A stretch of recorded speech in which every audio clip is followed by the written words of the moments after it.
not supposed to be at the ABN red carpet, but I just happened to walk in there and they said like, yeah, go for it. And it's funny, like, this is the first time I did a red carpet for anything.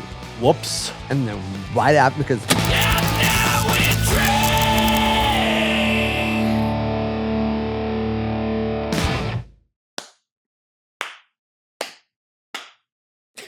worst podcast intro ever. Two dudes just clapping. I know, right? Welcome to a Now We Drink, where we're just going to clap for each other for the next 2 hours. And I'm so proud of you. Great on the nomination. You as well. Every day. Hey, cheers. Where's your drink? Right here. You're not even ready. I mean, to be fair, you had a rough night prior. Yeah. At time of recording, last night, I managed to get lost in Los Angeles while drunk. I live in Los Angeles. And you got lost. And from what I remember, I knew where I was. And then when you woke up and you're like, wait a minute, my phone's dead. Yeah. So just a quick recap before Jay and I really get into, Jay stuff. That sounded dirty. And it shouldn't have. Yeah, you'll take it. Well, good. Oh, well, first, here. Yeah, cheers. Let's cheers. As I said, I'm taking it easy. I pulled myself a full fucking glass. It's going to be a 2-hour fucking thing, so. Yeah. We'll take it easy, though. That's the thing. Because I've been drinking all day myself, too. So. I love it when people pregame for the podcast. Oh, it's great, isn't it? So, yeah, I went out to the bar last night. Friendly bartender. She poured way heavy. I drank a lot on a pretty empty stomach. I'm losing my voice. Like, we've been talking for like a half hour. I'm fine. And like the minute the mic starts, like, blah, blah, blah, blah, blah, blah. You didn't take enough dick last night? You don't even remember that, so there you go. I definitely wasn't compensated for it. They took your money. No, thankfully I didn't lose my money. Oh, well, there you go. But yeah, like, I don't remember leaving the bar, and I came to in the middle of K-Town. I'm like, why am I here? And then I checked, my phone's dead. I'm like, cool. Hey, you know what? Shit happens, man. Yeah, and it's like, oh, this is going to be a couple mile walk while I'm drunk back to Hollywood. Thankfully, there's a 24-hour pizza place on Western, and like, I wish I could remember the name of it. Yeah, you could have gave him a shout out right now. I'd love to. The saviors. Yeah. Pizza saviors. I'm like, I will take a calzone, and please, can you charge my phone? Please. And then you were able to call an Uber. Yep. And get the fuck home. And that whole ordeal from sometime whenever I left the bar, which probably was close to the last call, to home was like a 3-hour ordeal. Like, I got home at like 5 a.m. You got home? I did. You're in one piece? I did.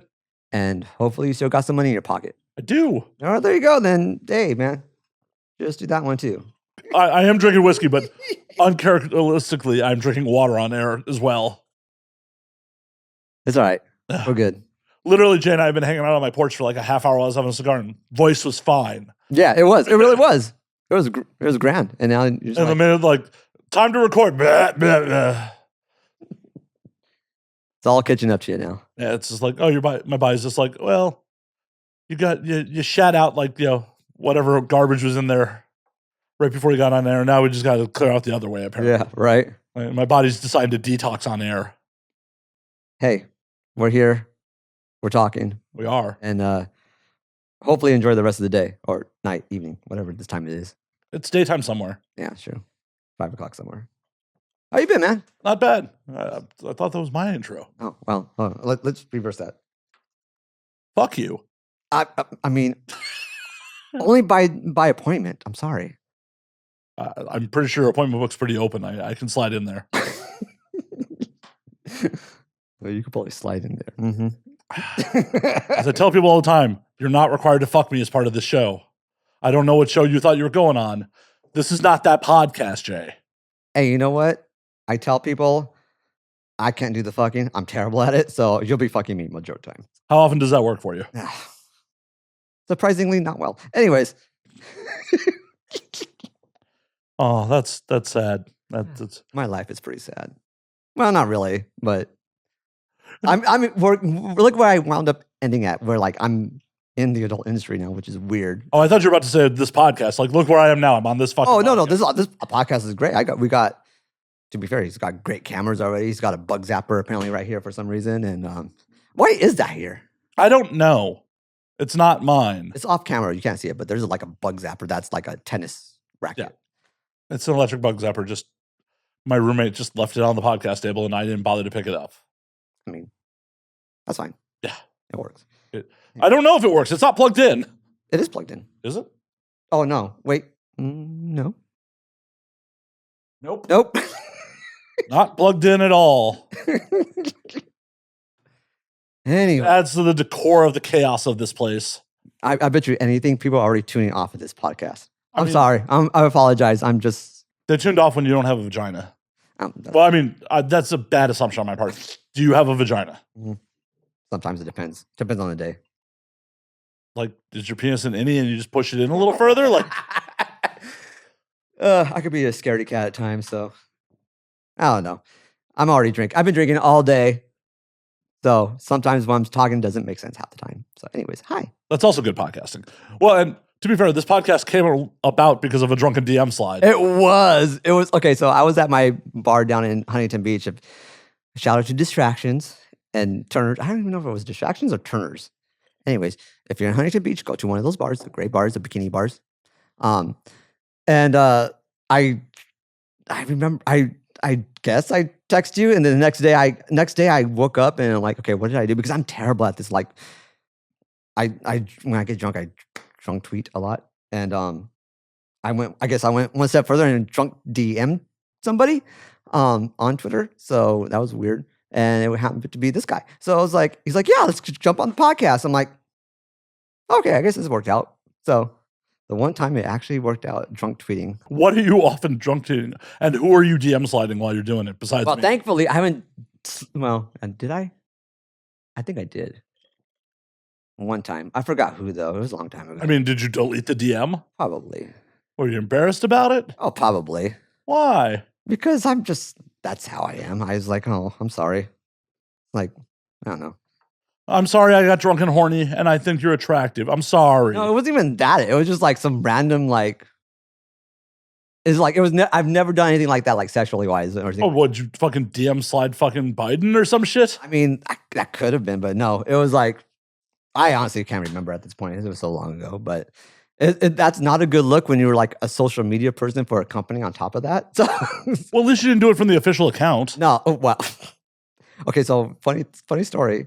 I just started being a social media manager for Respawn Entertainment, which is the guys who made Titanfall and Apex Legends and stuff like that. And I had my browser window up, and I saw the word of what's the name from Linkin Park passing away. Chester Bennington. Yeah. And so, fully thinking I'm on my account, I retweeted that from like TMZ or something like that. He passed away, and I said something on it on top of that. And then I got a couple of guys from the studio come into my office and like, hey, what's that about? I'm like, what do you mean? Like, you just tweeted something from TMZ? I'm like, oh shit, it's from the actual like company account.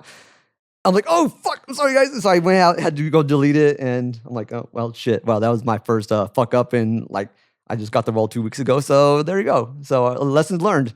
But then again, lesson learned. Respawn Entertainment's glad Chester Bennington's dead. No, actually, the funny thing is, a lot of people brushed it off to the side because the fans did, because we actually used their music for one of the trailers. So it was kind of like there's synergy. Yeah, it was accidentally synergy there, but it was like I deleted the fucking post, but it was like a quick lesson learned when to on social media accounts of always keep an extra browser up for your own personal shit, and then the company stuff like completely different ends. So see, this is why you just tweet from mobile and you have to actually switch accounts on the fucking app. Yeah, I just keep browsers up. I had Opera in one, and then I have like I think Chrome on the other one or something like that. So your poor system resources. I know, right? Hey, to be fair though, I was in gaming, so we had a lot of fucking resources on these PCs. So poor resources. Yeah, it'll be fine. It was fine.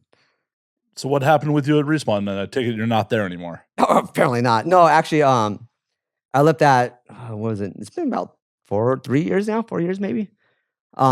Yeah, it just kinda got not old, but it was like I got, um, stuff like, from the EA side of things coming down on me, and they had, like, the fans coming on me for, like, other so it's just, like because, like, there was the hardcore fans of Titanfall that were mad at us for not paying attention to that game because we were all fully focused on, like, Apex Legends at that time, and it was like we were s because when we launched Apex Legends, I think we were, like, 110 people, maybe if that. So we had to expand really quick, and then just being on a treadmill of, like, just creating that game and trying to keep the upkeep of it, because at the time, we were also kinda, like, I won't say competing with Fortnite, but we were Oh, yeah, you were. no, we weren't. In our view, we were not competing with Fortnite. Fortnite was slightly competing with us for a while because we took them out of Twitch for a while, like, for, like, 2 or 3 weeks. They were trying to, like those guys are quick with their shit too, and they were trying to, like, mimic a lot of the things that Apex was doing, and, we were like, "They just should just stay in their lane because they have a good thing going. Why try to mimic somebody else?" I mean, that's Fortnite's whole thing. Fortnite is just mimicking PUBG in It the first was. place. But the thing is, that was just a bullet point in their patch notes when it first came out. It was not a big thing. Well, yeah, it was all Fortnite was in beta, and it was supposed to be a survival horror. Yeah, by Cliffy B, who made fucking Gears of War. Yeah. And so it's like, and then he left that company, and then they wound up doing their own thing with Fortnite. And anyways, where did I completely got lost with this side story, but so we got stuck on a treadmill, and the creative juice was kind of running low, and like I said something. I had like a morning show at the time because it was during COVID, and I needed to a way to wake up, and so I just kind of like turned my camera on, live stream, and did whatever. And like I said something about like us not really having a timefall in works or anything like that. And the timefall community, as much as I love them and all that stuff, there's like those very vocal people that just kind of like Toxic gamers? Never. that's the thing. Never. And then so when the toxic gamers start rattling the cages online, then EA comes into the fold and like, what's going on with this? And they have that knee jerk reaction. And I'm like, guys, just chill. It's not really anything. And it just like it was a constant barrage of that towards the end of my career there. I'm just like, guys, just chill out. And I just kind of like, I'm done. I was in gaming for 16 years, started back with Call of Duty 2. No, Doom 3. Doom 3 was my first game back on the original Xbox. And Apex Legends was basically my last one. So What'd you do on Doom 3? that was my first step into the gaming world where I was actually just QA and not just like functional QA. I was like a localization. So I had to somewhat understand 13, 14 different languages Oh, shit. right out the gate. But it was like what it came down to is like make sure there's no null characters. If you don't know what null characters are, they're just like sometimes when a software or program doesn't understand, like sometimes you see this now with emojis now, where it doesn't show the emoji, it just shows like a square box on the text messages Yeah. or some. That's what a null character is, and so that's what we were just basically making sure that there was no null characters within any of the text, subtitles, or things on the wall and things like that. So it was a weird time because like the Xbox system didn't really fully understand like the Japanese text lines and stuff like that, or Chinese. I think it was a Taiwanese or simplified Chinese. And so it was kind of making sure on that stuff. And then eventually I got roped into the functional side of things. So that's why I jumped into Call of Duty 2 on the Xbox 360. So that was from Xbox to Xbox 360. And then from COD 2, I did like Marvel Ultimate Alliance. Rest in peace, that game. Like that, they need to bring. I mean, they tried to bring it back recently with Switch and MUA 3, but it wasn't the same. If anything, they should really bring back X-Men Legends. It's perfect timing for it, honestly. And I mean, there's so many games. I have like 80 something titles under my belt that I worked on, and so like at Respawn was my like last 6 years of the industry was like I said, Titanfall 2, Apex Legends. I did a little bit of like marketing stuff for Star Wars, Jedi Fallen Order. I didn't do much for Medal of Honor. We had a VR Medal of Honor, and then at the time I left, there was like we had 5 games on being worked on, And at least one I could talk about now is that because EA actually came out and said they killed it was a Mandalorian bounty gun game, and it was fucking amazing when we were testing it, like the super early stages of that game, and I was already having a fucking blast with it. And then just to share, like a couple of years later after I left, that like they killed it, like it's not there anymore. I'm like, that shit was gonna be fucking dope, and I was so mad that they like killed it. Like, we need a tax write-off. Time to kill another game. Oh, it was like there was a game out there called Prey 2. There's like some early videos back from like E3 days. That the Bounty Hunter game was basically almost like that, but with the Respawn Titanfall successor twist to it. At least a little bit like that, but then there's some more stuff that I can't get into. But it was dagger. Anyhow, that's my somewhat of a career in games. 16 years. And now you take pictures of porn stars. I'll take pictures of porn stars, so which is a weird transition, but you know what? It is. It's a weird transition, but at the same time, it's like I say this, like I feel like I'm living every teenage boy's like dream. Like I went to go make video games, and now I get to go play around the porn world. It's like every 16-year-old boy would dream of that. Now you just got to go play professional baseball or something, and you got it all. I'm not Bo Jackson. I'm sorry. That is such a dated reference. I remember having my Bo Jackson glove back in Little League. You're like, Bo knows. Bo knows. Yeah, right. Anyways, I definitely just dated myself on that one, but same time, just a little bit references. You know, someone who hasn't played in like 30 years, right? Maybe over 30 years, maybe. It was like something like that. Yeah, like I said, this was Little League when I had his glove, so I'm trying to find out when Bo retired now. Dude, yeah, that'd be interesting. 94. 90, yeah, that's about right. Yeah. His football career ended in 91. His baseball career ended in 94. So 30 years ago. The guy retired 30 years ago. Literally 30 years ago. And I'm 37 right now. I'll be 38 in just 2 weeks. So happy birthday to me. Granted, I don't know when wait, you're going to live that long? Cool. Oh my God, don't do that to me. I won't. Like, whoa, I'm not going to jail over you. Lifestyle and the world will do that to you, sir, not me. Anyhow, I'm going to get trashed before the drinking podcast. You're making good life choices. I know, right? Right. I mean, you're here in the first place. And slightly on time, right? I was like only a minute late. I don't fucking know. Oh, well, I was at the door a minute. Yeah. All right. I wasn't ready to go. Yeah, you were clearly not. You're like, oh, yeah, hey, welcome. I'm smoking. Yep. I gotta have my cigar. Yeah. An old man. I just gotta have my cigar and my brown liquor and recover from last night. That's like how to recover from last night? More liquor. It's helping. It's helping. It's definitely a way to get over it. The lack of sleep was probably worse than like the actual hangover. That's true. Like, what time did you wake up? Initially at like 9:30 a.m. Jesus, so you got in at like 5, probably knocked out like 5:15, 5:30. I mean, I rolled the fuck back over, but at 9:30, I had to wake up fucking pissed, like knock some dirt off me, and then crawl back into bed. Did you do that? Shake off like a dog, just get all the dirt off and all the dirt off your beard. It's just like, oh God, why did I do that? It was a great idea at the time. It was an idea. I'm not sure it was a great one. Fair. Generally, just friendly bartenders like, would you like more? I go, yes.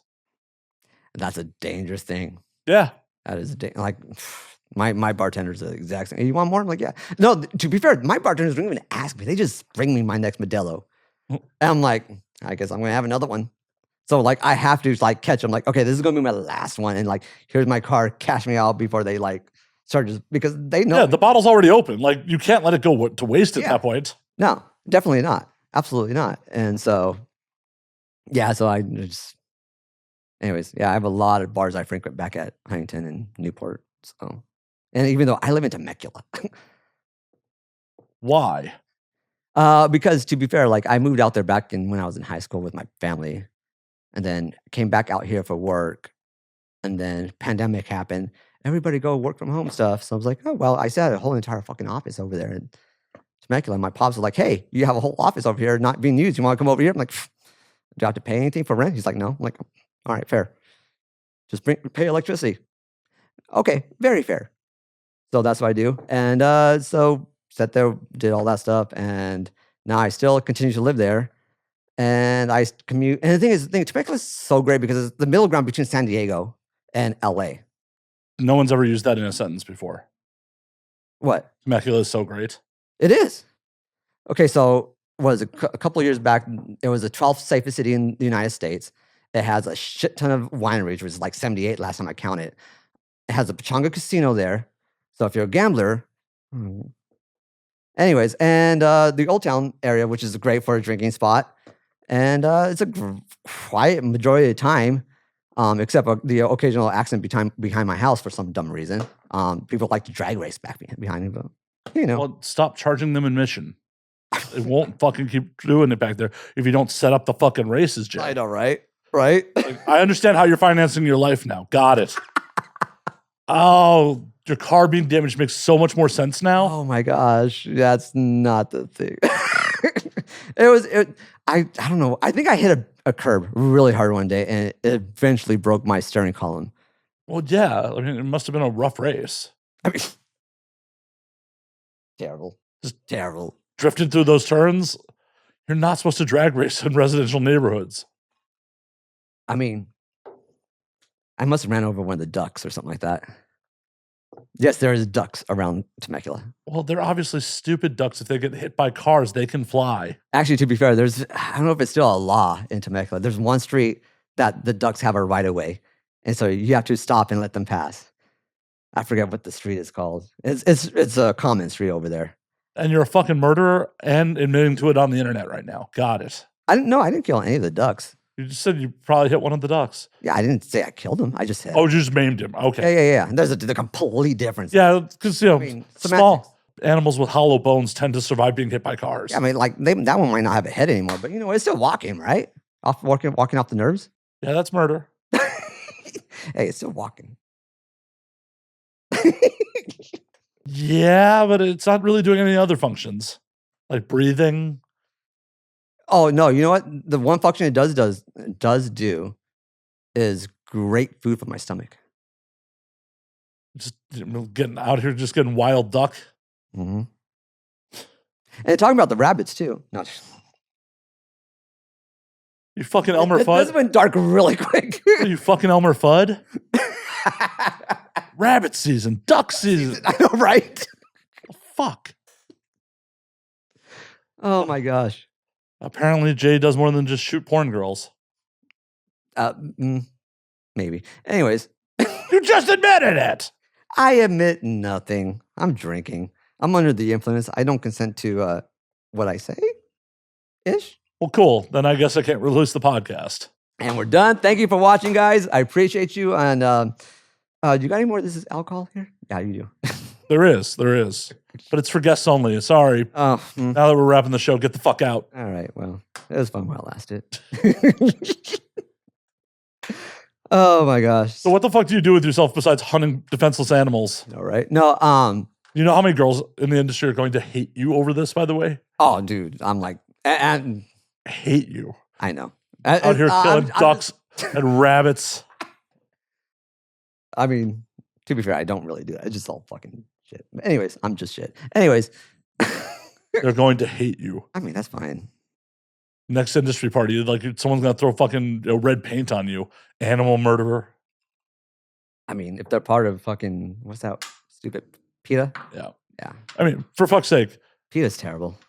I fucking hate PETA. You will get canceled faster in this industry for abusing animals than you will other performers. Well, I don't know about that. Oh, really? I definitely do. Like, fucking a couple of years back, a male performer, like, it was a dickish move. Like, poured water on some other performer's blind dog. What? Yeah, but he just poured, like, at the end of the day, he just poured water on the dog. It wasn't cool. Yeah. He tweeted about it like it was funny. Fucking no.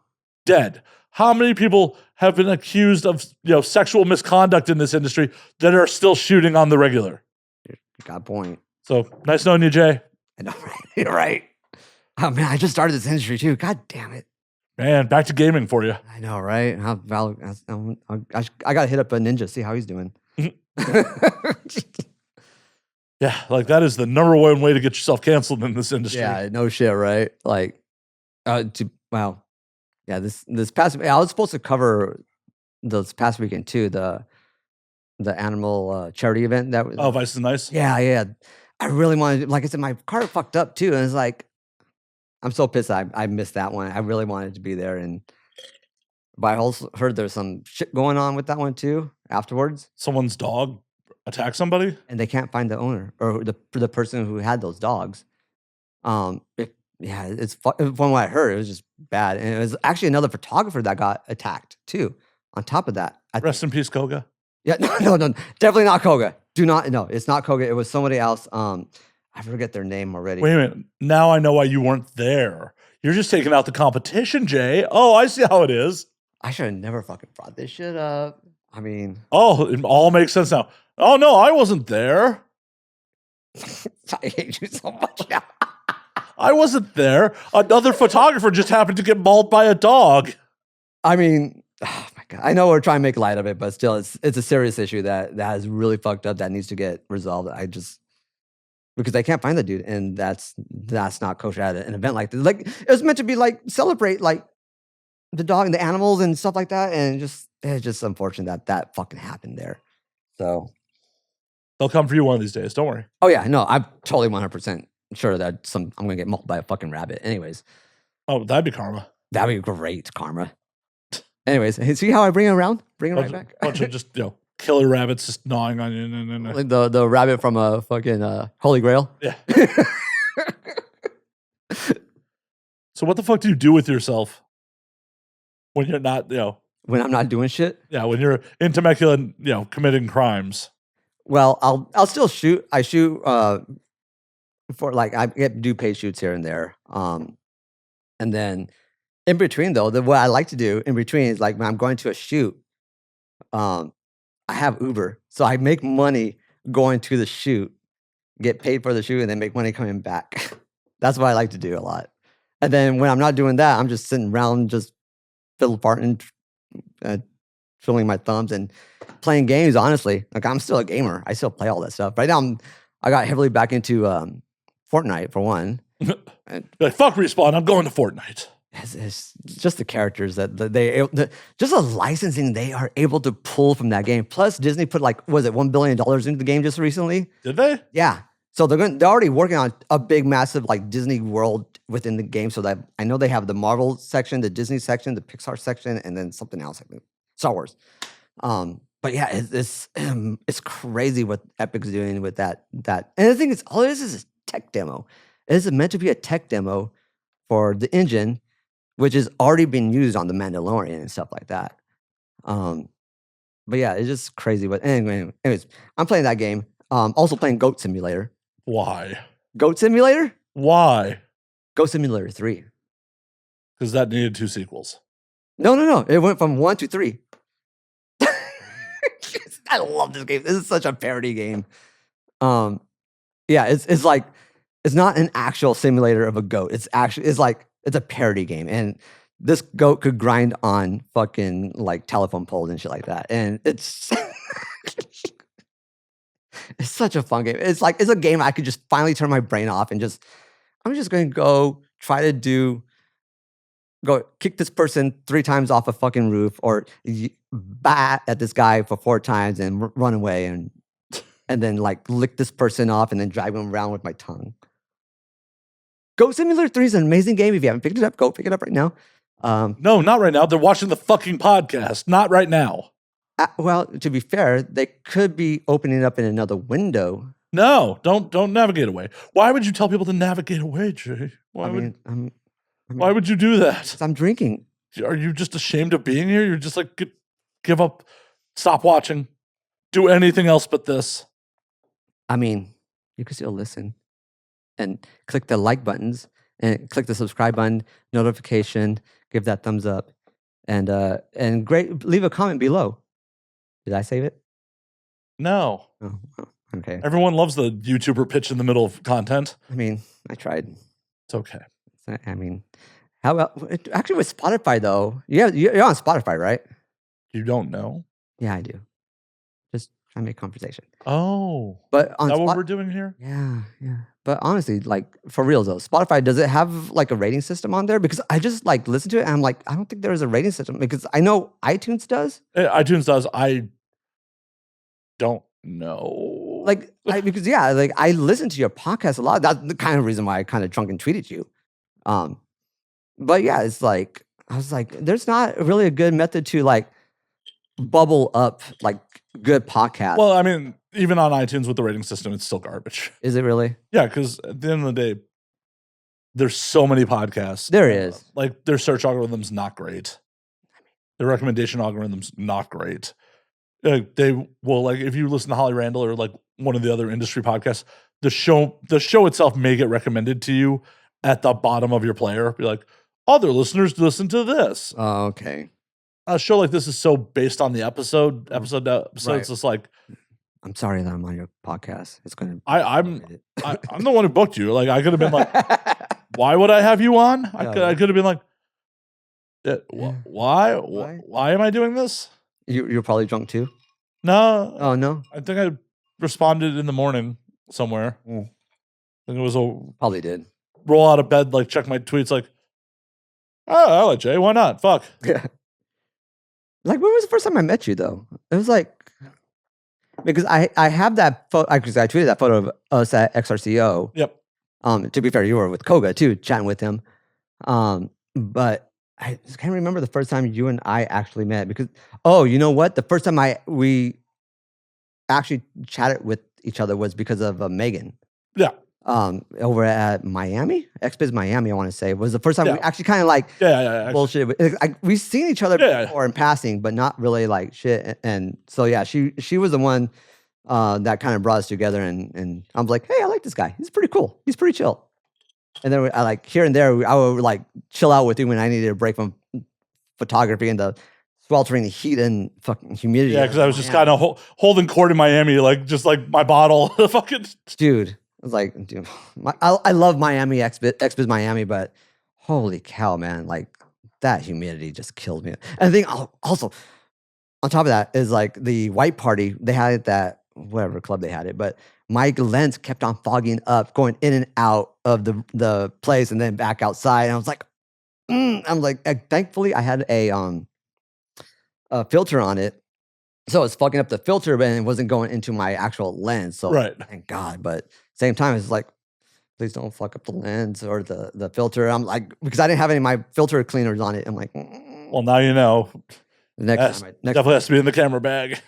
And usually I would do that too. It's just like, I don't know why. I was an idiot that day. But yeah, I think that was the first time we actually like bullshit to know each other. So yeah, I think there were some other parties where like, well, because XRCO was before XBiz. Yeah, it was. And but like I said, like I've seen you here and there, so that's why I snapped a picture. I'm like, I know I've seen this guy here before, so you must be somewhat important. No. Fuck no. I'm definitely not important. Dude, you're plenty important. Like everybody likes you. Everybody knows you. Not everyone likes me. Not everyone. I literally just showed you fucking DMs from last night where someone did not like me. That's fair. That is fair. Anyways. Well, no, I wear that shit with a badge of honor because like if everyone fucking likes you, you don't stand for shit. I mean, everybody slightly likes me. To be fair, like I really don't want to like rub anyone the wrong way in this industry, like because you only get so far through your networking and your ability to like be. I won't say friendly with it because I am friendly with everybody. Like I don't hate anybody. If somebody like has an issue with me, I would love for them to just come to me like, hey, can you like. Oh, that'll never happen in this industry. People just talk shit about you behind your back. Yeah, and I just don't. And the same thing that was happening in the gaming industry too. Honestly, it's entertainment, and that's just not just entertainment, just general like office politics type of stuff.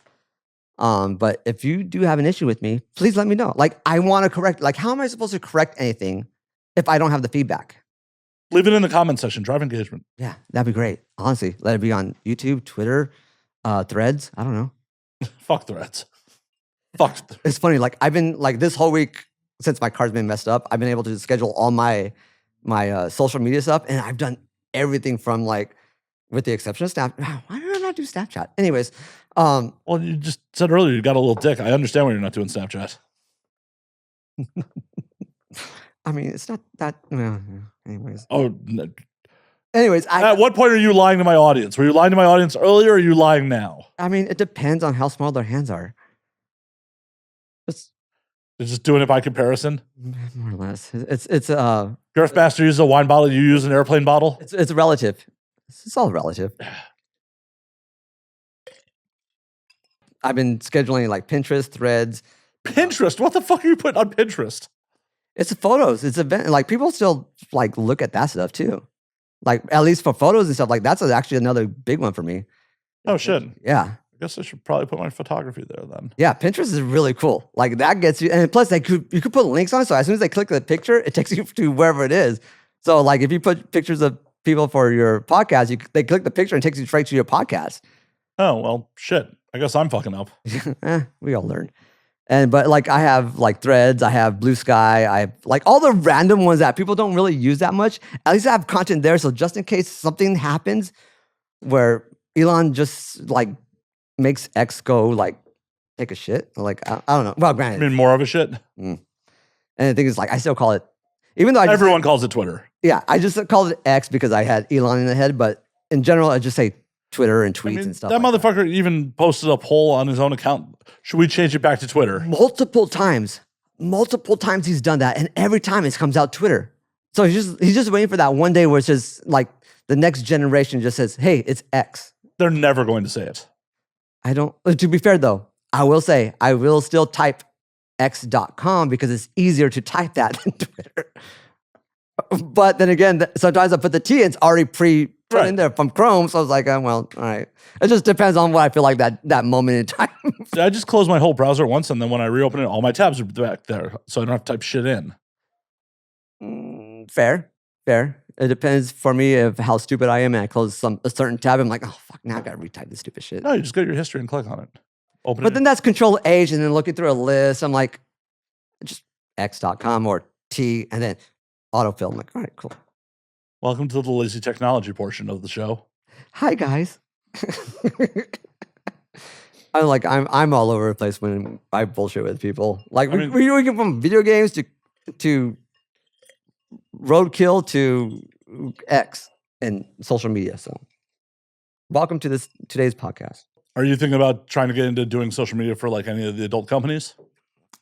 No, not really. I think I'll be more inclined with doing it for people who really need it or who are just overwhelmed with social media. Because I've heard certain people saying like, yeah, they would like an assistant to do all that stuff and things like. And that was my world, especially at Respawn. And I killed it. Except for that one time. But to be fair, like I helped grow the Apex site, the Twitter, because that was funny. That was a fun like marketing one for me. I enjoyed the crap out of it because Apex, if you don't remember or know the game, that's fine. But the way we marketed that game was so unique is that we had zero marketing for that game at all. We developed that game in secret. EA themselves thought we were making Titanfall 3. And we never told them. And so like a couple of weeks before, we were like, hey, surprise, we're going to make this game called Apex Legends. It's a battle royale that's going to take on PUBG. What the heck is PUBG? I'm like, oh, great. Well, you didn't even know what fucking PUBG is. And this is already like a year into its existence, it seems like. And then at the time too, like Call of Duty came out with their BR. And it was good because it's COD is a AAA title. But we were like, it's kind of half-assed. And it was horrible. It was like the first one. It was like, granted, they've ironed a lot of things out since then. But I haven't gone back to it. Like it was so bad, and so many fucking people were cheating. I was just like, fuck this. They could. To be fair, like as much manpower that company has for Call of Duty, a lot of us expected a whole lot more from that. We were petrified what COD was going to do. And then we saw what they did, and it was just kind of like, It was like, oh, then why were we scared in the first place? Like we have a superior title. And then Fortnite did theirs, or no, it was like the other way around. Fortnite did one. No, Fortnite was the first battle royale after PUBG. Yeah. So we looked at them, And they were like, we were like, okay, it's not that. It's cool, but it was just like like we said, it was a bullet point in their patch notes. Then COD came out, and that picked up a lot of steam because it was a AAA title, and it was a solid shooter from the get go. It's Call of Duty, and they just kind of put in a big map of what they could do at the time with that engine, and so we saw what they did. It's like, okay, at least we feel good internally because we knew what we had, and it was fun when we were playing it. Um, and so we just hammered it out. And it was supposed to release like 6 months prior to when it actually released. But before we did, we brought in like a lot of influencers to just get their 2 cents in, and we got a lot of good feedback from them. Like, yeah, we're not going to release it. We're not going to release it at this time. So we waited until I think it was like February of that year. We released it, and we create that all in secret. And then we were battling with EA for a while with price point. We wanted it straight up free to play. And EA at the time, because they bought us previously in Inspecting Timefall 3, we did Apex, and they fully expected us to do that. We told them, no, we're going to release the game free to play.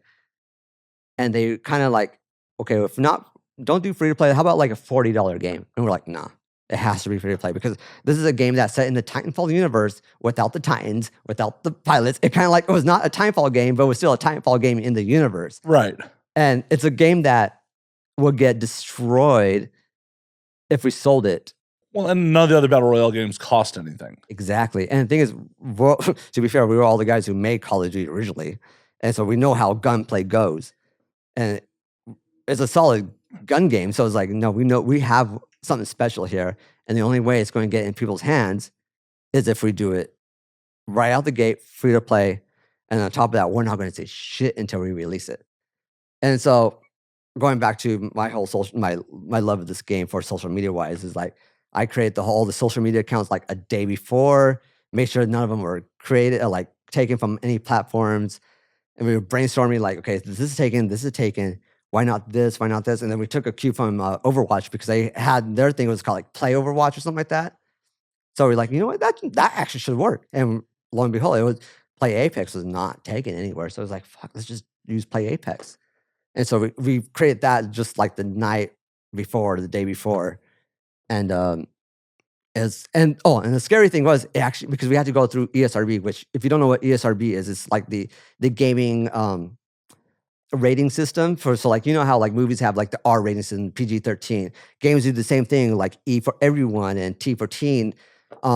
We had to submit it through ESRB, and that rating came out before we even launched the game or we said anything about the game. And it was called Apex Legends, or Apex something, and people thought that was a game for Mass Effect. They thought it was because Mass Effect had a campaign or a multiplayer game called Apex something. I forgot what it was. So they thought it was that. So it was like, oh, thank God. And so that saved us. And lo and behold, we did a whole entire launch through social media that I was very much a part of, and I absolutely adore it. And it wound up getting like 1 million downloads within the first like 12 hours. 2 million within the first 48, and then by the end of the week was at 10 million downloads. Holy shit. And so it was like such a cool like experience for me, like social media wise. So like I know the dynamic, especially when it comes to a corporate dynamic of that like creative style. So for me, it kind of goes all back to like, can I do this for social media for a company and stuff? Like, yes, I could very much do this. I know how to work the system and stuff like that. And Pinterest it's a weird one, but yeah, it works. And systematically like, sustain it. That's the other thing, is sustaining that ongoing trend. And so if everybody ever needs an assistant when it comes to social media, I could do it. I don't really advertise that because I'm a photographer. I like that stuff too. So you want to run my social media for me? Easy, done. Cool. All right. Anyways. Awesome. Yeah. But yeah, it's like, how are you at writing clip descriptions? Oh, that's ChatGPT nowadays. That tool is so fun. Like I started using that just recently. I'm like, give me a summary of a couple things of my gallery. And I'm like, also make it SEO friendly, and done. I'm like, all right, well, and then I use that as like the main body for the gallery. And then I'm like, okay, now shorten this into 2 cents as like the summary for the thumbnail and my stuff. So it's like, there you go. It makes it works. It does. I use an AI program to write my show notes now. Yeah. The problem is sometimes the computer focuses on weird choices on like what to mention in the summary. Yeah, and the thing is nowadays, like for me, it's a lot of kids or in school now. I think it's more important to teach kids how to edit things more than write things out because in the future they could just chat GPT or whatever comes out 10, 20 years from now, and it'll write the whole thing. But you need to make sure it writes it correctly. So now you just need a world of editors. Right now, you also, if like you're writing something serious, fucking AI hallucinates shit. You can't use it for like serious documentation. Well, that's why I said you need a world of editors. So to proofread all that stuff and like, no, that's fucking wrong. And that doesn't make no sense and shit like that. That's where the editing comes into play. So a world of editors is now more king than actual writers now. So, but also story is more king than any of that to me. So if you could make a story out of whatever it is makes it a lot better. Well, everyone's about the story. I mean, no one.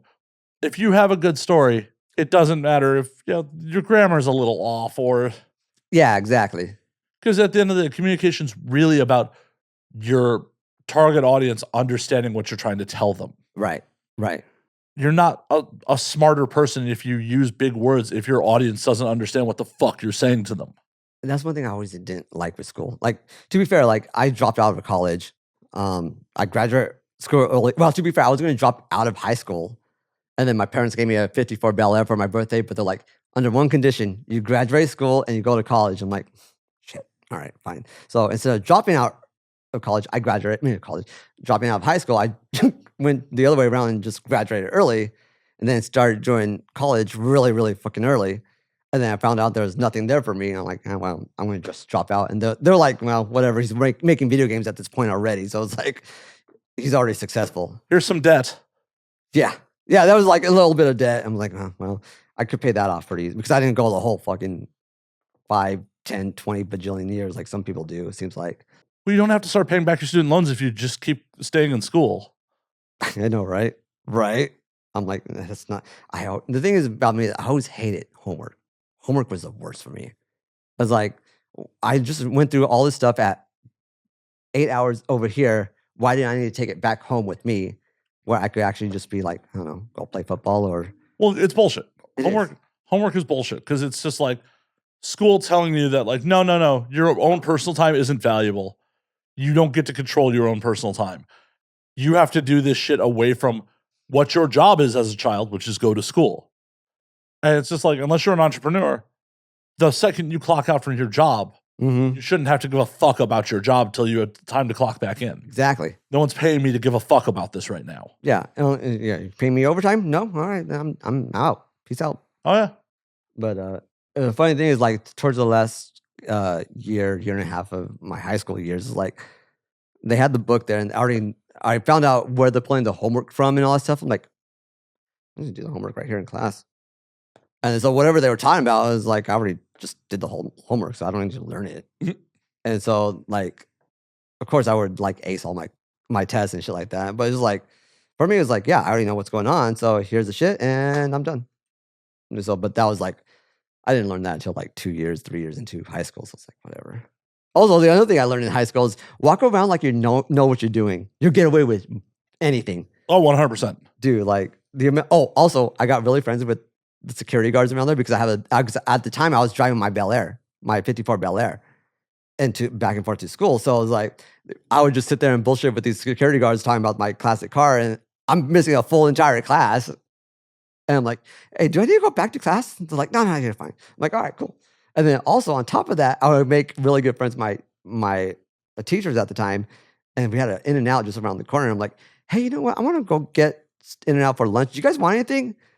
And like, oh yeah, and they'll go in their little purse or wallets or whatever, and like, here's money, and they would let me leave like an hour, go fuck around at Ralph's or In-N-Out and shit and like that. And these are tips, kids, for high school and how to survive it. So other than watching Ferris Bueller's Day Off. If you're a child, you should not be watching this. Oh, actually, you know what? To be fair, yes. Well, to be fair, also you don't have this under the Fuck no, you made no money if you age restricted. exactly. This is stupid. I was like, I don't know. I'm just saying, as a child, you should not be watching this. You're gonna do what you're gonna do in this world. It's like all these rules that people like these, like the government's trying to impose, like especially like the ID submission stuff. I'm like, that's just so stupid.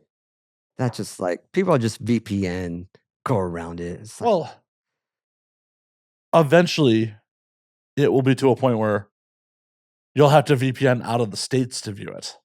yeah, and the thing is, it's yeah, you have to VPN out of the states, but still, it's a VPN around it, and it's not. It's Yeah, like, but if you can't make domestically made sites sell your content, shit like that, it's still gonna chill free speech. It's still gonna chill people being performers, people being in this line of work. Like, not everyone's gonna be willing to pick up and go to fucking Europe if it becomes illegal here. can't you like upload through VPN? You don't think they're gonna come for the actual creation of content? No, they already have, and even just like linking to like Pornhub. I'll just put it that way. I don't know how you want to do on the YouTube. Oh, whatever. Okay, Pornhub. Okay, I only censor that shit for clips because it affects the algorithm, but it buried within a 2-hour podcast. yeah, exactly. It doesn't well, fucking but the matter. thing is, you let auto generate happen. Yeah. You should take that off Yeah. because that messes that shit up too. And also, what do you use for editing Me. tool? Yeah, is it Premiere or is it? Premiere, yeah. So Premiere has that auto translate. Okay. You should use that and then just kind of import that into the YouTube stuff, and It fucks up so badly. it does. But yeah, at least you have a somewhat of a transcript. You could go back. Well, granted, it's your one man band too, so that's time and Yeah. all that shit. So, Yeah. but Thanks. Hey, that's another service I can offer. Cool. We can currently afford the rate of the whiskey you're drinking right now. Fantastic. I'll take it. I just need a bottle of it, but other than that, I'll be fine. Okay. Yeah, cool. Anyways, Done deal. It's Yeah. on camera. right. Yeah, no, I didn't even think about the auto generation, and because that's what does happen is 90 days later, sometimes episodes will get fucking flagged and Yeah, demonetized. it happens to me. Because there is one word that is not that bad of profanity that if you say it, YouTube will automatically demonetize you. Yeah. And I'm not going to say it because Yeah, there you go. Exactly. it starts with a C. Yeah. Like, it's not even that bad. Like, the British use it as fucking slang. But heaven forbid someone says it.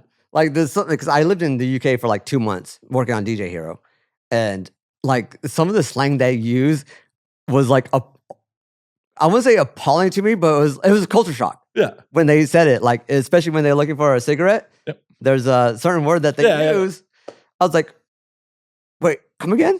Like what are you saying? They're like, it's a pile of kindling. That's what that word actually means. And it was so funny because it threw me off for like when I first heard it. Them say they're like, "Oh yeah, just give me a cigarette." I'm like, "Oh, what did you say that in first place?" But yeah, like, well, it's funny if you look at like the word cigarette. It's a feminization of cigar. It's a cigarette. why did I never think about this? Yes, you're. Oh my god, I'm an idiot. No one ever thinks of that. I never thought about that. But yeah, you're right. 100%. Oh my god. I need more alcohol. Well, there's more alcohol on the table. Actually, I want to stop for 1 second because I need more water. Go for it. And we're back. I uncharacteristically need more water. Yeah. I very curiously needed more alcohol, but oh shit, what knob is this? It's a black one. It has to be a black one. Yep. There you go. Where did this one come from? Alcohol? Anyways. Just littering on my fucking floor? Jeez, man. We're just zero. It doesn't have a connection to anything, so. Yeah, it could still live on the table versus just being on the floor. I'll pick it up later. Anyways. Just coming into my house, be like, pick up after me, bitch. Wow. Wow, Jay. This is how you roll. I mean, I would never call you a bitch. To my face. Exactly. At an industry event when I'm not in earshot. I know, right? That may be a different story. Oh my god. I came into his house, I just threw shit on the floor and was like, pick it up. Pick it up. I love you, Matt. What are you going to do about it? Just pick it up.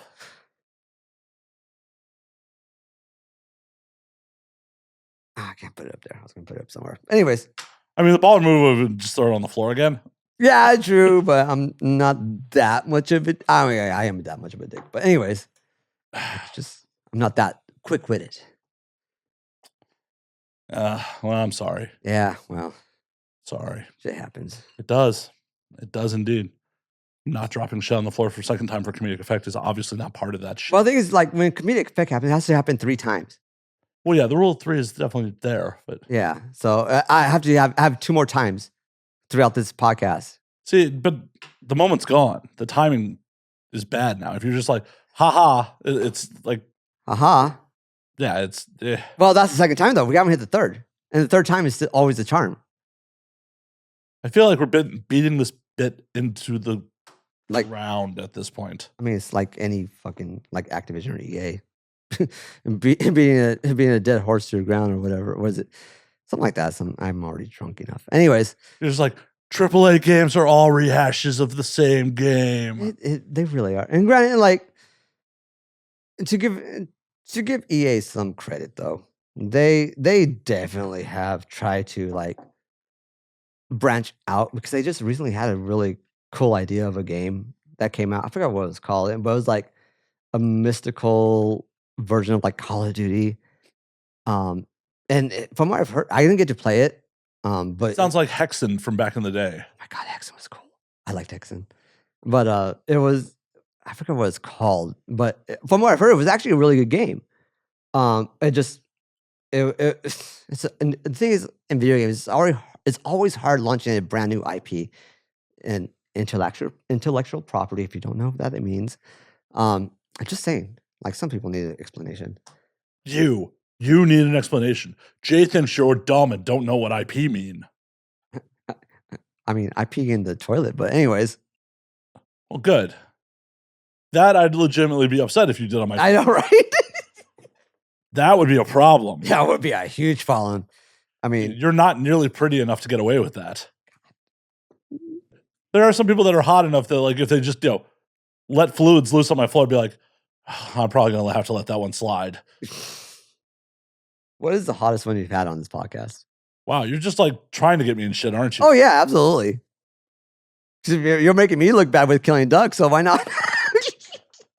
See, I do this for a living. You're not going to make me look bad. I know.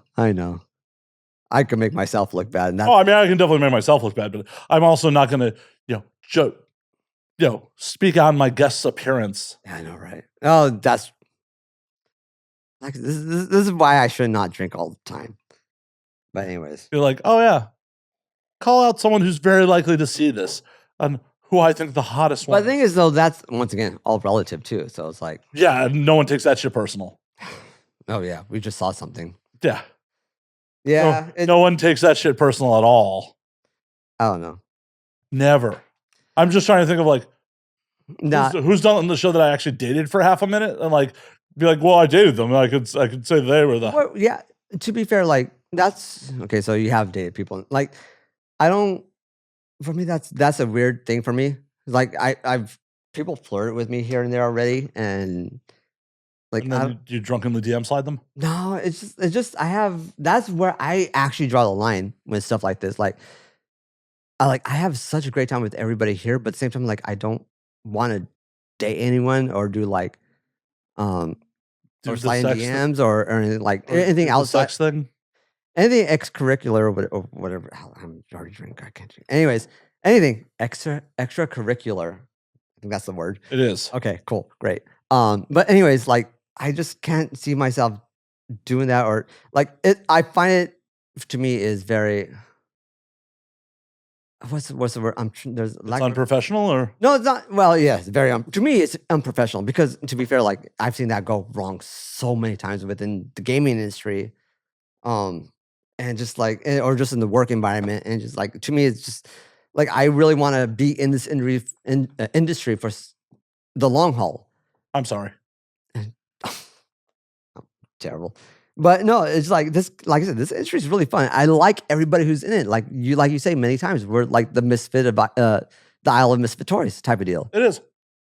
And I just love everybody's like company. That's what it is. And to date somebody or do any of that stuff around here, it's just like I can't see myself doing that. It's just like I want to be. Would your dad not approve?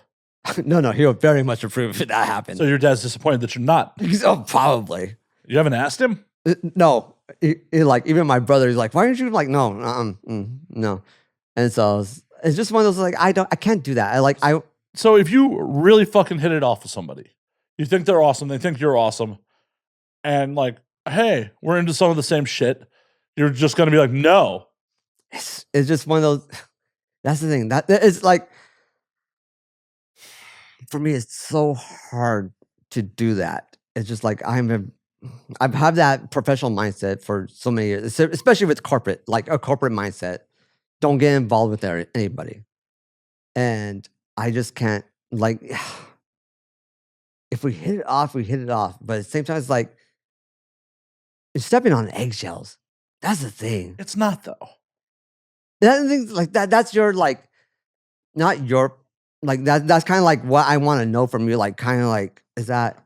It's the same thing navigating any other dating within a social environment. Like, there may be, some repercussions. Like, unfortunately, a girl I used to date really doesn't like me anymore, and she's good friends with a friend of mine. And because she's forced to choose which one of us gets to attend, it's often I'm not the one attending. Yeah. And I have said on record, and I've said to my friend's face, like, if I had known this was going to be the outcome, I would have never fucked that girl. The sex was not good enough to forego, hanging out with a friend. Girls, sex with me is the worst. Don't even bother. Let's put it that way. I'm terrible at this shit. I'm just straight out saying it. Like, I don't. How are you terrible? You pop fast? No, You're just real lazy? I don't have the stamina. That's the thing. I think that's a big thing, is the stamina. Just sitting there getting winded. I'm just like, those like the meme of the little turtle, just like that. But no, it's just like that. I don't know. I'm just not. I don't feel like I'm competent. Are you intimidated by potentially hooking up with a performer because of the other people you've seen her perform with? I wouldn't say intimidated. I just that. How can I phrase it? It's just. Is it in your head that you will never satisfy her? Like, that's what it is. It really is. It's a bad mentality. I don't know. It's a shit mentality. Because at the end of the day, this is another human being who they have decided this is where they want to be. Right. You are where they've decided they want to be. Why the fuck does it matter who else they've fucked? And the thing is, I don't mind them. This is my head. Like, if I had something like that, right, I have no issue with that. Like, right, then why are you worried? I don't know.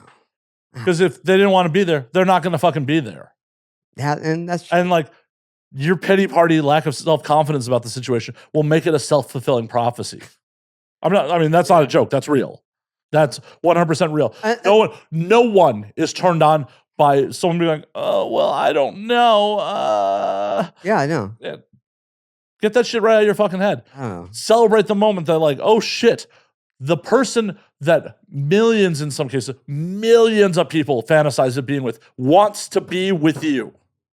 Even if it's for the night, even if it's for the hour, right. They are making the conscious choice of this is where they want to be. Be fucking honored and go forth. And here's the thing for me, though, is like, because I am a photographer, especially at these events, if things go south, I don't want to feel awkward being at an event, especially like for me, it's always like, I'm always considerate of that person. I don't want to, if they feel like uncomfortable. That's the thing. I don't want to make anybody feel uncomfortable, especially when I'm there or whatever. Like, I feel uncomfortable right now. I mean, I'm sorry. Say with a big smile on your face, I'm sorry. Giant fucking smile on your face. I don't believe you, Jay. I don't even believe myself. Anyways, but no, and just in general though, like I want at any event, I want to make sure everybody's having a good time. And if I'm personally not, if I'm not making, if Not your fucking responsibility to make sure everyone has a good time. I mean, yeah, but It's not your responsibility. It's not my responsibility, but that's just how I feel like I don't know. That just for me it's always been like, I want to I'm always trying to please everybody. Well, that's a problem. You can't please everyone. And I know, because especially coming from social media, I know that for a fact. Right. But at the same time, it's like when okay, so here's the thing with social media, everybody's on a fucking computer. You don't know who the fuck that person looks like on the other side. Right. They don't matter. But with people seeing every fucking time at these events, for me, it's like, if I make anybody feel uncomfortable, I'm sorry, and let me know, and I will like remove myself from that situation, because I don't. You're meant there to interact with the fans, or depending on the event, your fans or your friends or whatever. Like and especially like sometimes I've even got hit up by people like, "Hey, remove my photo from your gallery." I'm like, done. There's no like, I don't. Well, and that's the right thing to do about removing the photo from the gallery. If someone feels uncomfortable, that's not your problem. If you are not doing anything to provoke it, like if you're not causing a fucking scene, you're not causing fucking drama. If like, there's plenty of people at events that I do not particularly like. I will smile, I will nod, be like, "Hey, how's it going?" And I will remove myself from their general vicinity and go socialize with someone else like a fucking adult. Yeah, and that's the thing. Like exactly how you're saying it. Like I would do the exact same thing if we were just happened to be in that area. But I don't know. You got to remember, for the most part, no one else is looking to make it a thing too. This is business for them too. It's a really bad look for someone to just start drama in the middle of an industry event. Yeah. So if it goes sideways for whatever fucking reason, I don't know. I just never want to make anyone feel uncomfortable. That's the thing. And in the story, never want to make anybody feel uncomfortable, because to be fair, like my best photos are when people are comfortable with me, and I could just ask them, be like, especially like, there's a couple of people like maybe like Demi Hawks. Like I've had like, "Hey, come over here and take a photo next to like these lights," and she has like one of the best photos I've ever taken at an event, and then like other people here and there. Is Demi trying to fuck you? No. Well, then I don't understand why this is a concern. I know. It just no. I think it's just like future reference. Like you've been in it far longer than I have. This is like I said. If you don't know, I've only been here for like a year and a half, honestly. But granted, like the first show I've ever been to was Urban X, or like been into the award show. Like prior, I was like AVN, but I was only on like the red carpet at Hard Rock, and that was the kind of like almost like a public event. Everybody could. Like, it was a public event. It was. Yeah. I walked that red carpet. It's fucking weird. Yeah, and then like with Urban X was like, I think Urban X at that time was like they still had like fan tickets or something like that, and I bought a fan tickets because of a certain person I just wanted to just meet. Who'd you want to meet? I don't know. I don't know if I should say it because she's had some issues with certain people in the industry, and she just got out of it. That doesn't discount you wanting to meet her. I mean, I don't want to like. For me, that's another thing. Like, I don't like to reference people who try to have gotten out of the industry. I understand. You don't want to mention who you masturbate to. It's cool. Yeah. No. That was so honest. You're like, yep. I don't want to admit who I jerk off to. No. I'm just saying, like, that's another thing. Like, if you worked you're in this industry, but then you have decided to move out of it. I don't feel like to me, it doesn't feel comfortable to reference that person because they've already done a lot of work to try to get out of it. There's a few people I really, really dig and I really loved with the industry that have moved on and made an absolutely killing in their new career. And I still follow, but I don't want to reference in this because they may want to just move on. That's a new chapter of their life. For sure. Like, best of luck to them moving on. But to pretend like this shit never happened, fuck that. Like, no, absolutely fuck that. Especially if you wouldn't have a platform for your new life if you didn't do this. No, there's. The industry is not perfect. No one is pretending this industry is fucking perfect. No, there's definitely problems. There are definitely some people that probably should have never been in it. Oh, dude, 100%. But 100%. To pretend like it didn't fucking happen, and especially when it's made, that's how you made your name for yourself. That is how the world got introduced to you. To you, yes. But I still respect them just like, hey, I want to move on. Do you know them? I don't know them personally, but I still respect them as a person. And I'll be like, no, it's like if they want to move on, I will not reference them. And that to me, that's just me. Like Okay. I watched, and this person that I liked at this AVN and I got tickets for, and also Urban X. Wait, and you stalked this girl to multiple award shows? Not really. Not the first time. Second, because it was kind of like the first time I saw her. And the second, I'm like, oh, well, maybe just to say at least hi. Because, just fan stuff, bullshit. But then again, Did you get to say hi at least? Yes. And then? That's it. And that's fine. I'm not going to be like, that thing, like, another thing is fandom within the industry is fucking weird. Oh, yeah.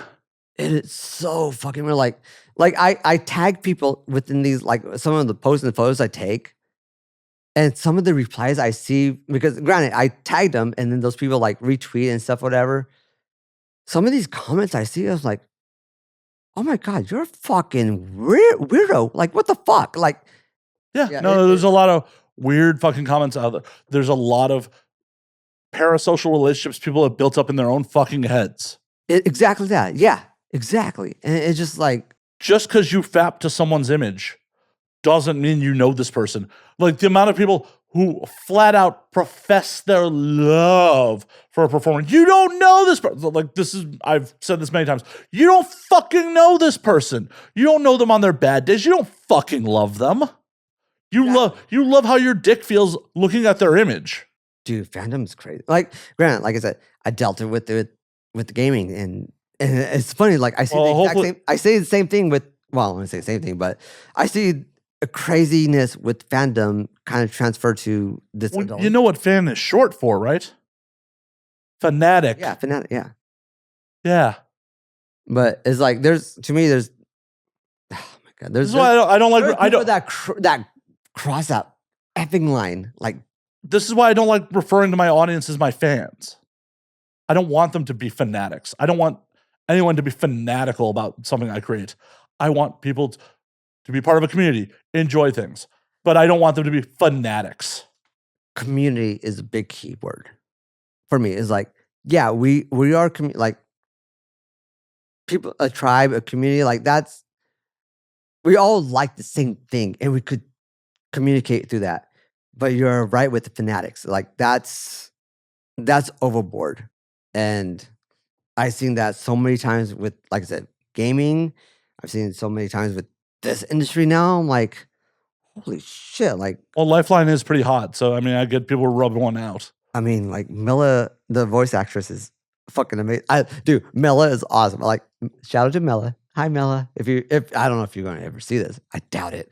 But she literally dropped us like fucking care packages at the fucking studio, which is nothing but cookies she would bake. I'm like, oh, Mela, you're amazing.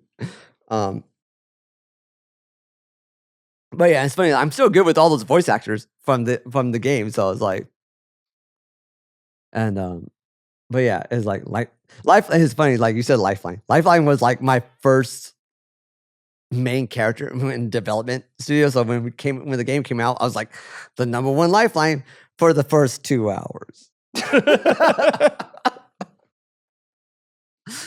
But gaming's funny, and but the thing is, fanatics and fans, like it kind of, it's weird to me. Like I could see these worlds colliding, but not colliding. But it's like it's just the idea of this thing doesn't collide with this thing, but it so also does. Yeah, unfortunately, it is a lot of people with too much fucking time on their hands, and are not necessarily in control or happy about their fucking lives. The game gives them a dopamine hit. Jerking off gives them a dopamine hit. And they're just chasing the fucking dragon. And they're misplacing their fucking affections that they don't have to give to someone else on the thing that brings them that little crumb of happiness in their otherwise potentially miserable fucking lives. Yeah, and these people, like, I just can't see, like, why do you obsess so much about this certain thing?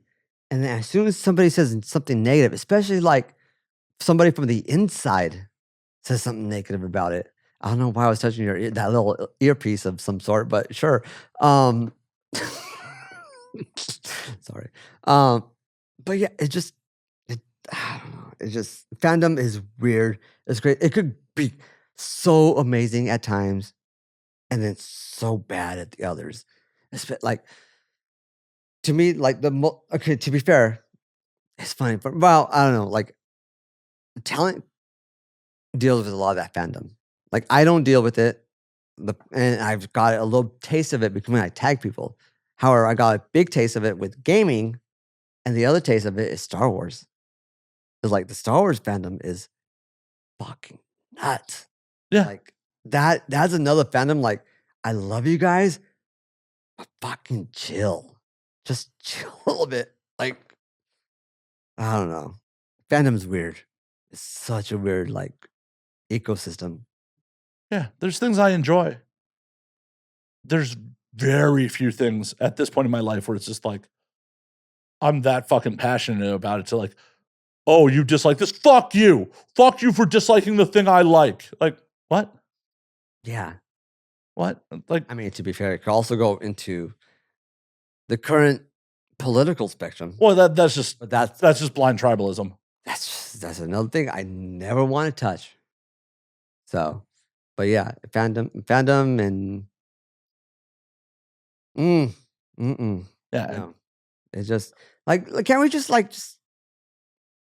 can we just all get along? No.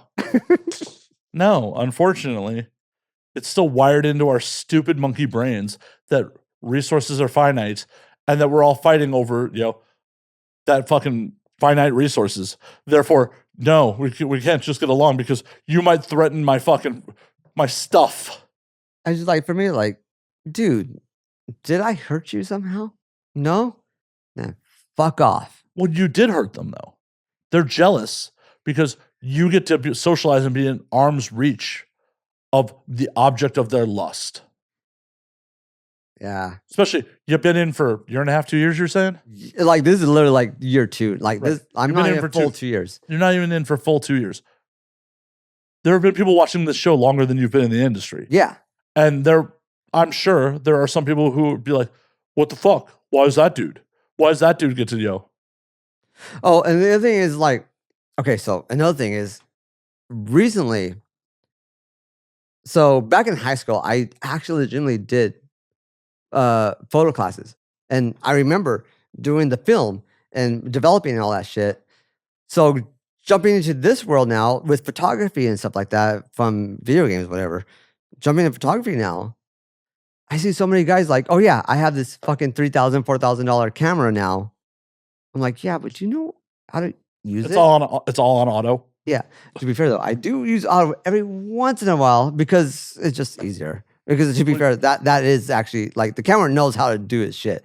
But at the same time, like there's also like knowing how to control your exposure, your aperture, your all this shit, like your shutter speed, like dude, like especially at night photography or dark situations, like auto has no fucking clue how to fucking do that shit. No. And so it's like I could do this in a perfect lighting situation. Yes, you can go fucking do the dark situations, and you have no idea how to do it. It took me a while, especially for a while. It took me a while to understand it was a film, and then with the digital stuff, I'm like, because it's digital, like is it different than film or like? It took me a while to understand the digital side because I was so used to film. But yeah, it's just like the idea of like dude with cameras, DWC, I like to call them. And like, oh yeah, I have a camera. I'm professional, and just kind of click, click, click, click, click. I'm like, yeah, but where are you posting these things at? Are you know what you're doing? Do you know like I don't want to be a DWC in my position. Like I don't like I want to really like make art, and especially like event photography. Like to be fair, like a lot of people think in photography world think event photography is like the lowest form of photography, but it's really not because there's so many things happening at once. And so just trying to be like, to be fair, the funny thing is I learned a lot of this from Call of Duty, like situational awareness. And that I carried that from fucking Call of Duty to cameras. And so trying to know situational awareness with camera photography. Like there's things going on over here. There's things going on over here. There's something going on behind me. It's like you need to pick and choose what are you going to shoot at and make the great photography. That one moment that stands out, and that means like, oh, you got a photo of me, or they got a photo of me, or like, oh my God, that's such a good photo. It's just like for me that's the game in photography. That I love that. Like that chase for me is so cool. It's like I want to like the okay photography not what is it uh choice or not choice fuck Composition. well it is definitely composition though is what I'm talking about. Tips, photography tips. I can't remember the fucking word tip. Anyways, I know, right? Just a tip. Anyhow, photography tip at events is always go. It's all based off of composition. Even if you do automatic, I will give you this. Composition is key. And if you could get somebody like an over the shoulder one is one I go to a lot. In between people, because that creates a frame. So if you could shoot somebody, but there's two people like on the side of them, that creates a frame. I love taking those type of shots. People hugging or meeting somebody in the first time, or just meeting somebody, handshakes, hugging, that type of stuff. That's always good photography in events. And just general smiling is always good in event photography. So that's why I always chase. Those are like my kind of my go-tos. And then there are some photos that are absolutely terrible, but they are so key to a moment because I have one of my favorite photos is terrible. It is garbage. But the story behind it or the moment that I took that photo is so cool is oh fuck, what's her name? I can see it right now. There's of course it's Alexa. It was Alexa Fox and oh my gosh, she's going to be so pissed off at me not remembering her name. Mm. Oh my God, I cannot remember her fucking name. I have so many people now. Anyways, it was over at X3 and they met for the very first time. And since then, they have done multiple scenes together now. And for me, it was cool. It's usually like that was the first time they ever saw each other, ever met. And that to me is a really cool story behind it. Granted, the photo itself is terrible, but there's a story behind that photo. And to me, that's more precious than the photo itself at times. I have even and to be fair, like prior to the adult industry, I just casually and hobbyist wise did photography, even back in the gaming industry. But there was a time when I was out in Huntington Beach doing the band's Triple Crown. I was out there just hanging out and I had my camera with me. I was just so take photos.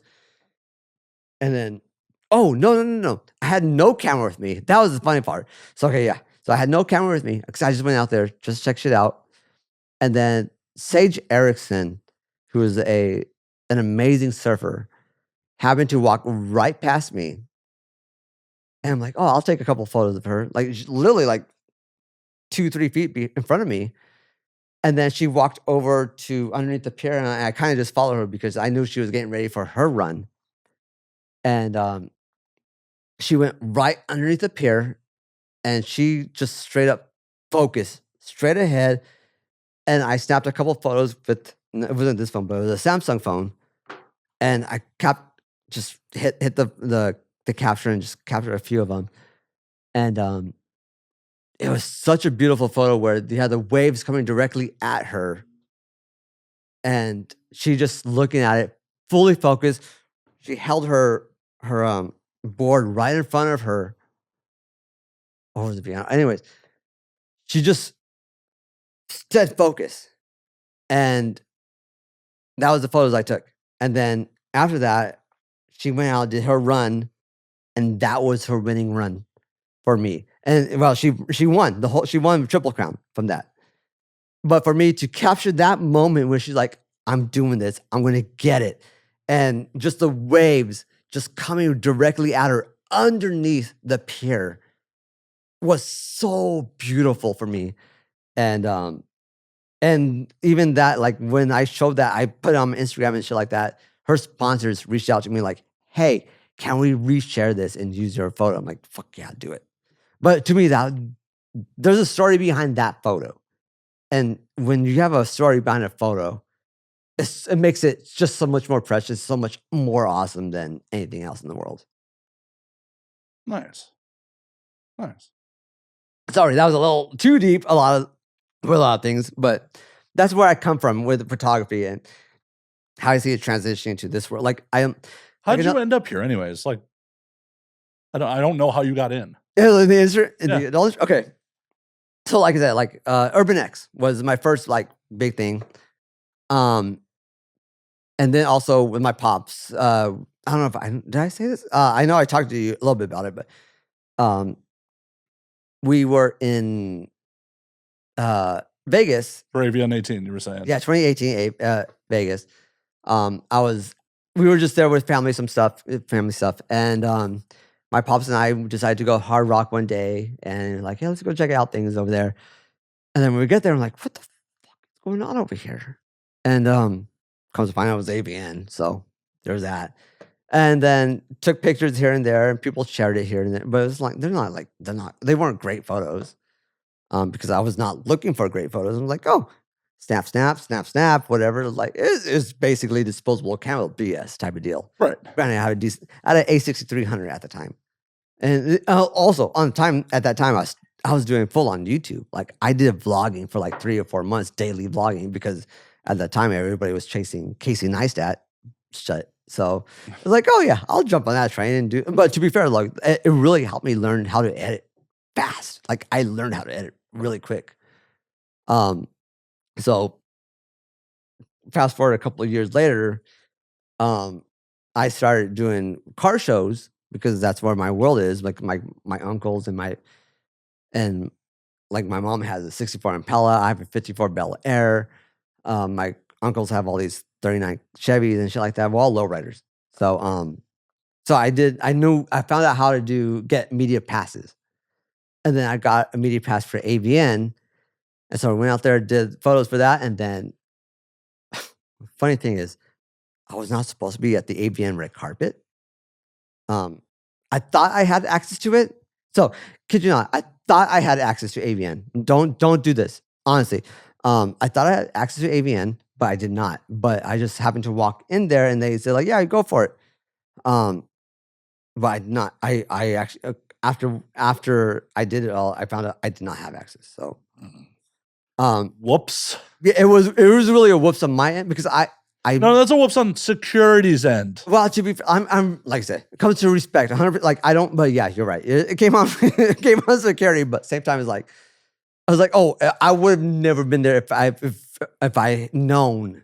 I Right, was not but supposed to be, but some obsessed fan could have been you. yeah, exactly. But and it's funny, like this is the first time I did a red carpet for anything.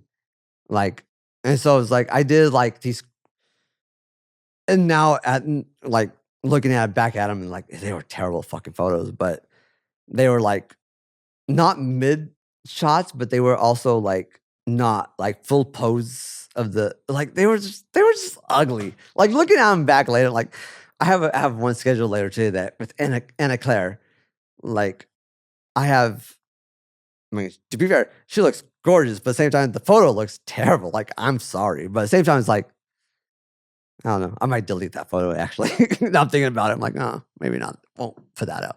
Anyways, Wait till you're sober on it. Don't delete it while drunk and then being like, next time, why did I delete that picture? Fuck. fair. Anyways, I got in there, took a lot of photos, and then right after, because granted, I have no access to the show or any after parties or whatever at the time. I'm just there as literally a fan at that time. But I had a camera. I knew what the fuck I was doing, ish. But red carpet, I had no idea what the fuck I was doing. But I went back to my room, edited these photos, and I had them posted all the next day. I was really because Video games taught me to be quick. Like, no, it doesn't matter how good or bad they are.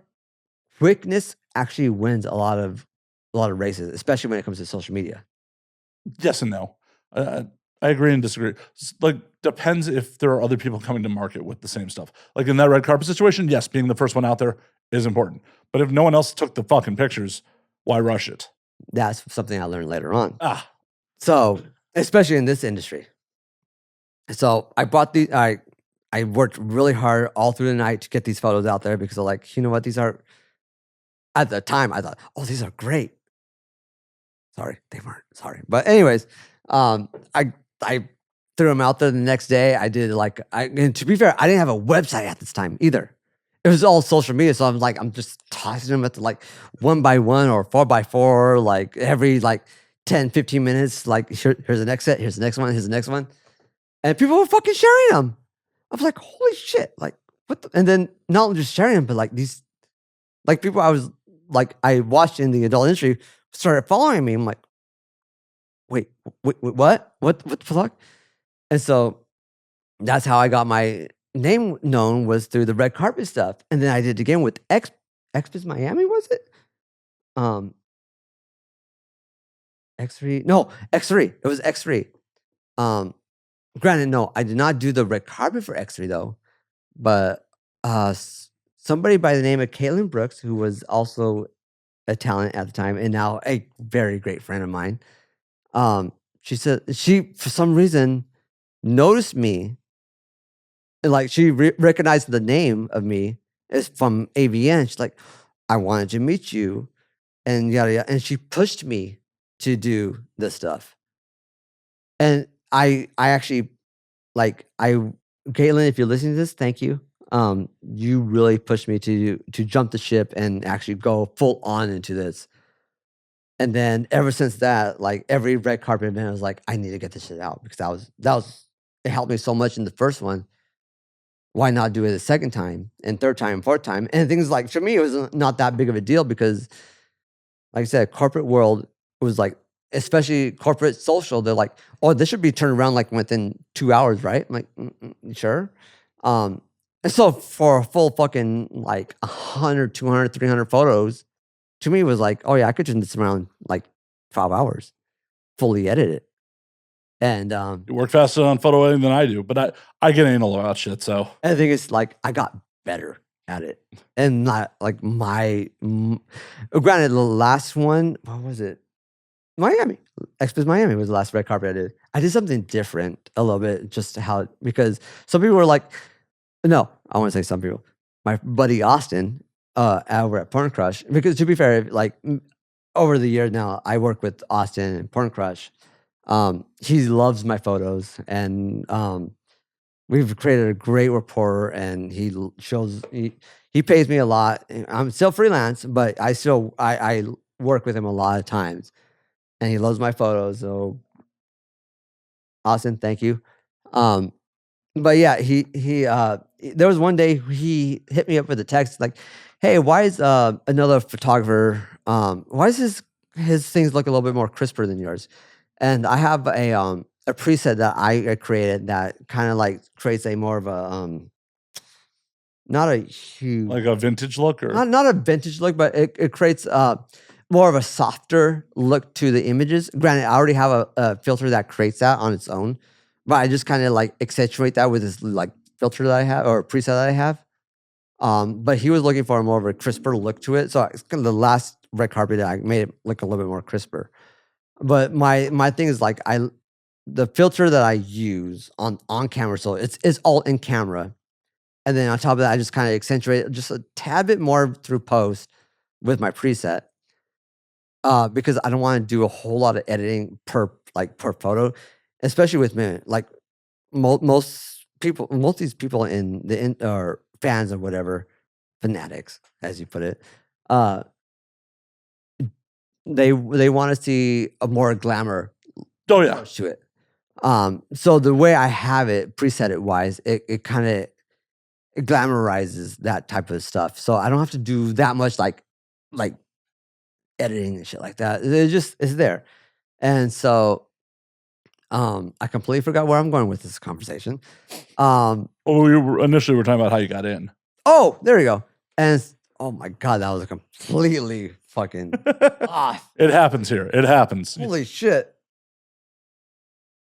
So that's how I got involved with the red carpet stuff. And so people started sharing that. A lot of people within the industry, the talent and even PR companies and talent agencies started resharing my stuff. And so that was at the red carpet stuff, and I'm like, oh well, shit. I guess I could slightly make a career of this. Slightly, I'm not too sure, but and it was like I said, it's like year 1.5, so 24, 23, 22 ish, end of it, or 2023. No, it was 2023, January 23. That's when I went fucking all in. Because I left my gaming industry like a year prior to that, and I just at that time I was just a fat blob just playing games. So I'm not doing shit. And I'm like, you know what? I should go. I have my camera here. Let me just go take photos. And then this whole industry happened. And yeah, so here I am now, and just like everybody. For me, the weirdest thing for me is that people know me, and that I just like there's people like I like even Alexis Fox, like she knows now, like I mm, to her, and Yeah. no, not that, but like Oh, anyways, but he like oh, also to be fair, another guy that really like helped me, like kind of like pulled me along was her friend Joe, Agent Joe, Yeah. or Webmaster Joe, depending on how you see him online. Because I took a picture of him over at ABN, him and his buddy, and he shared that, and a lot like Alexis followed me, and a couple other people followed me because of that fucking photo. Nice. And we've been friends ever since. And so to be fair, like I think I kind of like the linchpin of me in this industry, next to Caitlin, is Joe. Like I fucking love Joe so much. Oh, I've known Joe forever. And he's so, and like that photo was like there. And so this last XBiz Miami, I was on his podcast or with Alexis and him, and she didn't know who I was. And then until I brought that situation up, and she fucking died. Like that was one of the best photos I've ever seen of Joe. And then on top of that, I still haven't released it, but there's a photo of Joe 100% smiling. Like if you don't know Joe, Webmaster Joe or Agent Joe, depending on how you see him online, this guy does not fucking smile at all. And I had a photo of him on the red carpet at XBiz LA. I think it was this past year. Because I needed just a test subject, just to get lighting and shit correct. And he's just like completely smiling. And so Joe, that photo will be coming out eventually. So get prepared for that. Yeah, it's just like he's like one of the hardest people to ever get captured smiling. And I got it. So for me, like win. Nice. Yeah. Trying to think. In all the years I've known Joe, yeah, no, that adds up. Yeah, right. That adds up. I'm curious though, like with shooting the events and all that shit. What's your fucking burn rate like? Like how many pictures do you take versus like what's actually getting released? Oh my god! So it's like, yeah, it's like I'll sit there on my computer. I'll unload all the photos. It depends on the event. I could go through I think ABN has 1,600 photos. No, not 1,600, 16,000. And that's of course through day 1, 2, 3, and then the red carpet show. Oh no, the red carpet had alone 5,000. I want to say 5,500. The rate from shooting to edit it is less than 10%. So something like that. So like if I do 2,000 photos, 2,500 photos, I would come out walking away with maybe 150, 200. In that well, in that case, it's like maybe like what 20-30%. But in a big event show, because I'm thinking like because I had a Well, one. like the 4th of July party, how many pictures did you take? Yeah, exactly. That's what I'm basing off of. That was like $2,000, 2,500, and I walked away with like 120, 150 photos. So that's what, like 20-30%, something like that. But you have big shows like AVN and XBiz, and that's collectively through the whole weekend and all that stuff. That I think that dwindles down to like 10%, something like that. But yeah, it's just I I I go through every single like it's not like I take one photo and then I put that in the bucket and I pre-edit it with my preset. No, I kind of like if it was film, it'd be a completely different story. Oh, for sure. Like, as someone who, I'm not a dude with a camera, but I'm not a professional photographer. But you know this world. Yeah, oh, yeah. Like shit, your cameras are fucking amazing here. Well, I'll show you. I don't know if you've ever actually seen any of my actual photography, but like I do actually go out and shoot sometimes. Do you really? Oh, yeah. Oh, you need to show me a couple of them. Yeah. Yeah. Like I've shot Kylie Quinn's pre-Xmas party down in Miami before. Oh, really? Yeah, the night before. Oh no shit! I didn't know that. Yep. Yeah. You guys show me some of that. Yeah. Yeah, I mean, it was, it came out all right. Like, I got some really good shots. Some of it just came out all right. Like, I also completely got Kylie to rent me an overkill camera body. Really? Oh yeah, she rented me an A7R5. Oh shit! Yeah, she rented me an A7R5 with the 28-70 G2. Or is that 24-70 G? What? Yeah, but still. Yeah, it's like $9,000 worth of kit for my ass. Don't fuck it up. But it was one of those like, yeah, like I don't want it. Oh, and then like that's another thing for me. Oh, go, finish your story. Finish your story. Yeah, it's just like I think I walked away with about 100 usable pictures over the course of the night because it was fucking dark. I did have a flash, but the rental house gave us a flash with one dead battery and one battery that was only partially charged and no charger for it. It's like, cool. I'd have to be really careful about what. So I'm just trying to shoot fucking high ISO, fucking wide open. That's yeah. It was. So there was a lot of AI noise reduction done in post. Yeah, I can see that. Yeah, I can see that totally happening. Hold on, I'll be right back. We are back after another break. Oh yeah, but hey, yeah. Well, yeah, because I was just always curious, like, as someone who has no formal training in any of this, right? None. This like all of this I have figured out on my own over the years.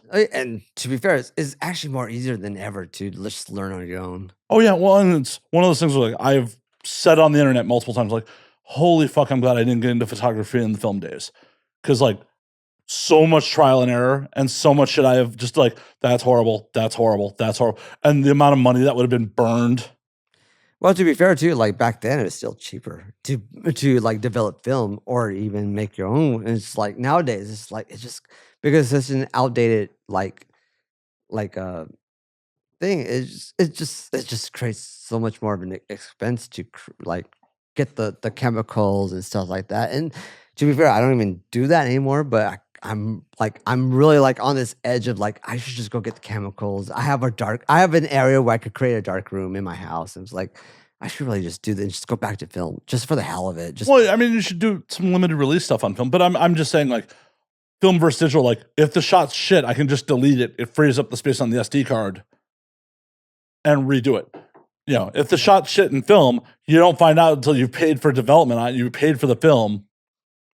Like that's the thing. Like a lot of photographers are like, I want film or like digital sucks. I'm like, no, motherfuckers. Like, just dude, how? It's especially for event photography.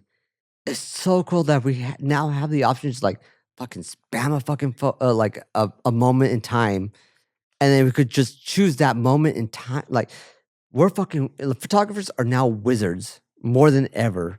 Well, to hold a moment in time and like, here you go. This is what that bit was. Especially like when it comes to like weddings or the death of a duck. I don't know. Like or the fact that like you can do a digital photo booth and just print out the shot right there. Yeah, exactly. And the thing is, like, nowadays, like, the cameras on these things are so flipping good. Like, granted, if you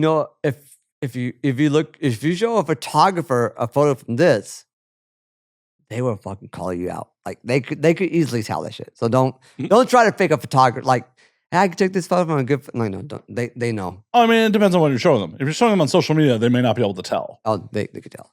I could tell. Okay, how can you tell? There's a cutout. Okay. You could clearly tell the cutout of especially when someone puts something in like a portrait mode. Mm-hmm. Oh my god, it hurts my eyes a lot majority of the time. Like I look, I'm like, let me just show you something. I zoom in, like see that little line right there? You're pixel peeping. You can't just tell by just looking. You're pixel peeping. No, I could pixel peep, and that's why I go like here. Boop. Right, but if you're not pixel peeping, if you're just looking at photo on Instagram, majority of the time, yeah, people won't know. But like the thing is, like when you look at the depth of field of things and how like it should react. Well, yeah, obviously phones don't have the aperture to get good separation. Yeah, and you just could tell. Like a good photographer could tell the difference. But majority of the time for social media or looking at a phone. Well, yeah, 99%. It's too compressed. 99% people would never know. Yeah, I mean, it just most of the people much like Daft Punk could tell the difference between microphones. Like people won't know at all when it comes to social media. Well, and because it's also how you're consuming it. Like, yes, fucking CDs sound better than MP3s when you're listening to a real fucking stereo. Oh my god. Like I just recently, oh my god, my phone. Well, no. What happened with my phone just recently? Okay, so I had Spotify playing, and my Spotify cut out, and I always have a CD in my player just for the hell of it, just in case shit happens like this. Phone went out and lost connectivity for some reason, and of course, you live in Temecula. Okay, maybe that. And no, I kid you not. Like as soon as you enter the winery areas, no. Yeah, because you don't live in civilization. I mean, I'm 5 minutes away from the wineries, so okay. Anyway, you're talking about people having drag races in your alley. You don't live in civilization. Anyways, I mean, whoa, and it's all coming together. You have a bunch of classic cars. How many of them are your family members racing for pink slips? No, my family lives in Hawaiian Gardens, which is one of the smallest cities in Southern California. You notice there was not a single, no, it's not my family racing for pink slips. He just started to be like, well, they don't live here because cars don't travel places. Not these cars. You cruise. That's still traveling. They go from point A to point B. They don't speed. They cruise. This is lowriders. We cruise. We are not speeding. Like we could take any fucking corner you want because we're going at 10 miles per hour. Anyhow, back to the original story is that I had a CD in my fucking player and my ears were fucking filled with joy because of like, oh my God, I did not realize how compressed streaming music is until I went back to fucking CDs. I'm like, and the thing is, on top of that, well, I don't know how it is nowadays, but there was a moment in time where vinyl actually sounded better than CDs because at the time, most production companies didn't really care about vinyl. And so the actual artists were able to craft their vinyl to what they wanted it to sound like. So it sounded impeccable. It sounded so good.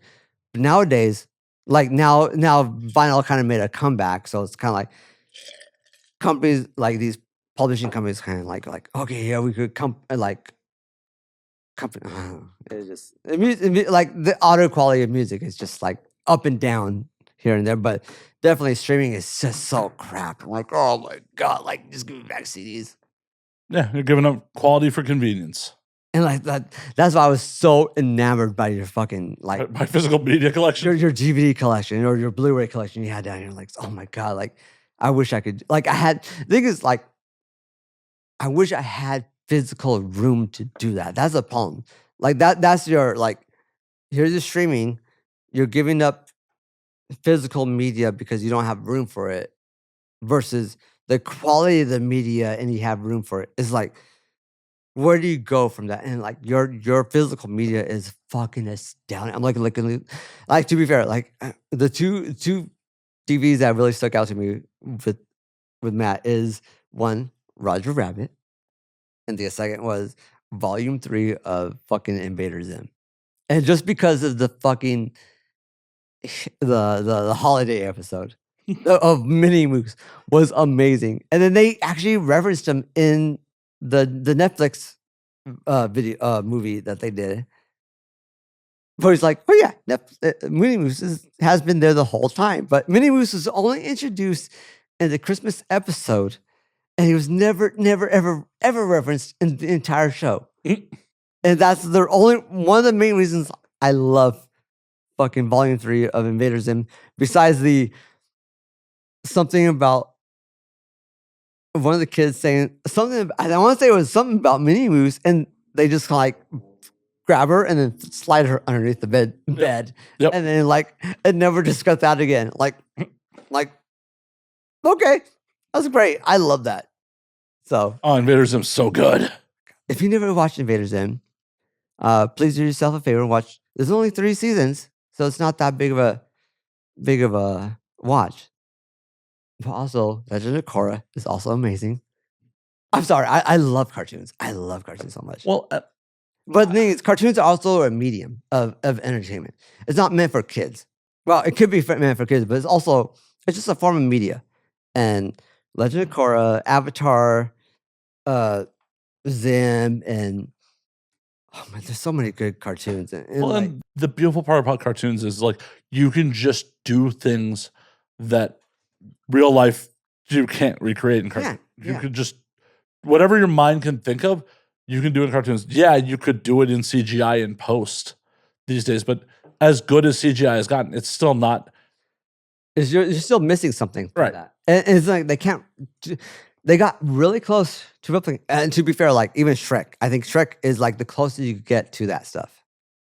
But there's still like the hand animation of stuff, or granted, it's still at some points could still be CG, but the way they could morph. Right, but like when you're mixing CG with live actors, like no matter what, it's still CG. Like, have you seen the Tom and Jerry? No, was it Tom and Jerry? No. Chip and Dale, the Chip and Dale live action. Yeah, like that was to me the closest thing they had Roger Rabbit. Granted, they had Roger Rabbit in it, which was amazing. Yeah, no, that movie was great because that movie was subversive on what you were expecting going into a Chip and Dale Rescue Rangers movie. It was a lot of fun, dude. Zipper was amazing. Yeah. His voice. Oh my God! I'm sorry. We're going into like. I'm glad you brought Roger Rabbit because that reminds me that it's playing at the New Beverly in August. Yeah. It is, isn't it? Yep. You go there. Anyways, but yeah, I'm pretty sure I saw it on the big screen when it came out, but like I was a kid. Yeah. Oh my God, I'm so jealous of you because I did not get to see that at the time. And like, I don't know what year you were born. I was born in '86, so like to me that was like. I came out in '88, so. So yeah, I would have been only 2, and I probably would not even fucking remember that shit if it came out in theaters. Yeah, I was born in '81, so I was 7. Like, I remember going to see it. Like, I don't remember the movie from seeing it in the theaters. That was Zemeckis, wasn't it? Yeah. Yeah. So I was like, I don't know, like that caliber of that film is just on another level that could never be duplicated. Or has not been able to be duplicated. I think it can be duplicated, but has not been able to reach that. For sure. Well, and it's also kind of fucked up. If you look at the plot of Who Framed Roger Rabbit, like at a big scale, the movie is Chinatown for children. It is. 100%. 100% it is. But, oh my God. It's like, just the love and admiration I have for that fucking movie is so so much. And to be fair, so much so, like, to be fair, like, I think it was like, it was in 92. I think at first excuse me, I saw that movie back in 92 on VHS, and I destroyed that VHS, like, because of fucking Jessica Rabbit. And I was like, what, 86, 87, 8, 9, maybe 6 years old. Mm. Which when she comes out on stage, that was so mesmerizing to me as a kid.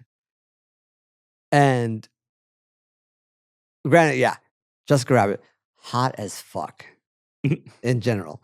Like, and then to rewind it and then go back to that, rewind it, go back to that, like, just her out in that stage was amazing. But now coming full circle, around, not full circle, but like later on, like understanding like how CG works and animation works, and especially being coming from video games, is like, oh my god, that was such a fucking trip back then. That's why it was so fucking mesmerizing to me, because I saw, like, I didn't. I'm a kid. I didn't understand the minutia of that moment, but I understood there was something going on. Granted, like I said, hot as fuck. Well, yeah, I mean, that's how they drew her. But at the same time, like, coming out, like, that moment, like, how the transparency works of like, the glitter and all that stuff of that animation, and what Disney and Buena Vista at the time went through to try to make that happen. It was so cool. Like, going back and looking at that, I'm like, okay, that's why I was so mesmerized. That's Well, so cool. I mean, obviously that looks hold up. People still cosplay as Jessica Rabbit 35 years later. I named my sister after Jessica Rabbit. So there's that. So, but yeah, it's just like that.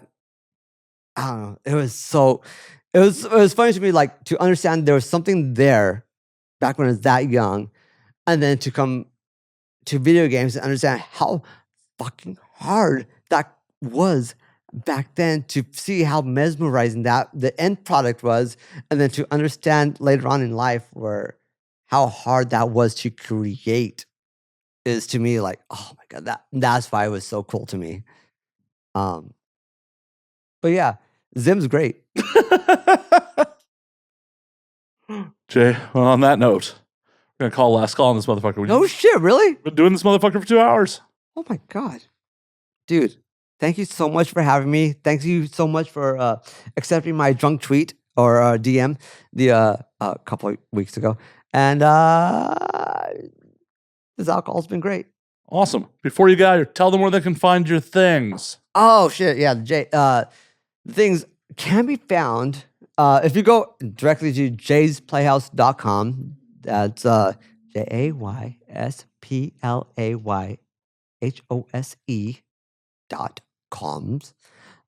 There's no U in there? No. Okay. Wait, maybe?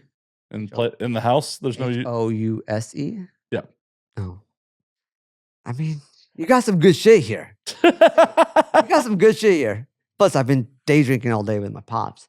So you could go there, and as soon as you go to that site, there's basically a link tree but if you keep on scrolling down, there's all my galleries from a ton of fucking like events I've been to. And if you scroll down a lot further, you can see all the, like, some videos I would have, like, from red carpets, like maybe walkthroughs of events I've been through. Who knows? There's a couple things there video wise.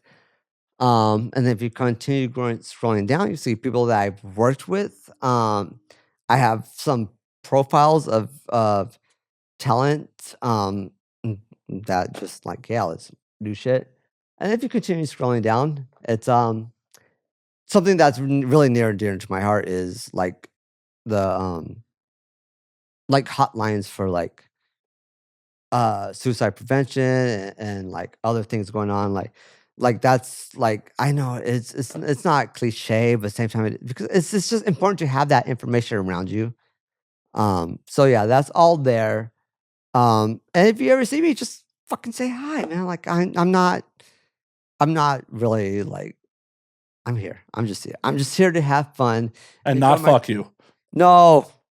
Anyways, I'm just here to make cool fucking photos. Like that's my thing. Like I love fucking photos. And And also, same thing. If you don't like a photo, please let me know. I'll take it down if it's on my site. If I'm licensing to other people, I mean, be a little bit more difficult, but same time, just let me know. Like I just like making cool photos. That's my thing. And I appreciate everybody who comes up and runs to me and says hi and Jay, and I'm like I like to people like I've only been here for a year and a half, so I just I love this industry. Thank you so much, Matt, for having me here. You're an amazing host. And to be fair, you're one of probably the better podcasts in the industry. So thank you so much. Flattery will get you everywhere. I mean, yeah, that too. But no, totally, dude. Totally, you're fucking the best one so far in my book. Well, yeah, I let you on. I mean, no, not Plug Talk's not having you on. It can't get some more. Pour yourself.